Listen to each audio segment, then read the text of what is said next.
accurately speaking, into a complete blankness of mind.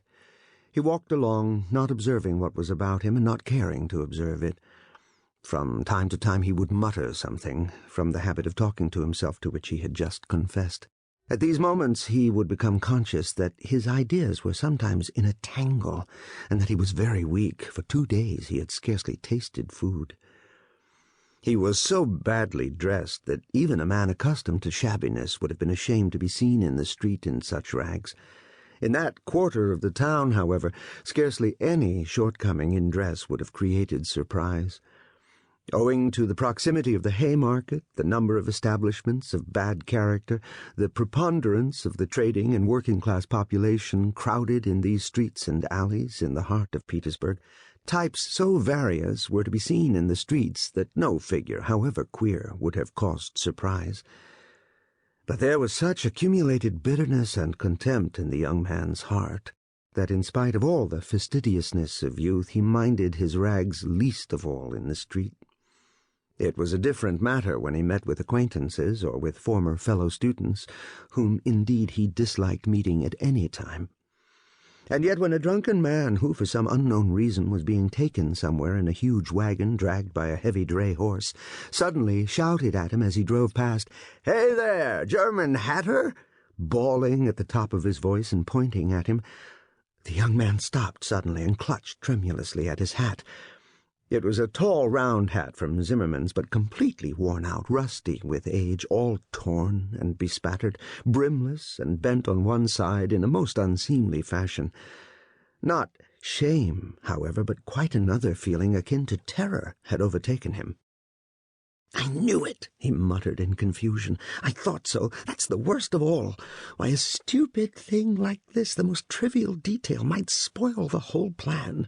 Yes, my hat is too noticeable. It looks absurd, and that makes it noticeable. With my rags, I ought to wear a cap, any sort of old pancake, but not this grotesque thing. Nobody wears such a hat. It would be noticed a mile off. It would be remembered. What matters is that people would remember it, and that would give them a clue. For this business, one should be as little conspicuous as possible. Trifles are what matter. Why, it's just such trifles that always ruin everything." He had not far to go. He knew indeed how many steps it was from the gate of his lodging-house, exactly 730. He had counted them once when he had been lost in dreams. At the time he had put no faith in those dreams, and was only tantalizing himself by their hideous but daring recklessness.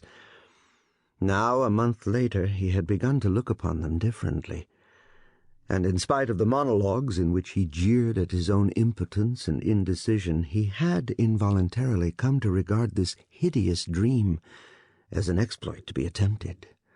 Although he still did not realize this himself, he was positively going now for a rehearsal of his project, and at every step his excitement grew more and more violent.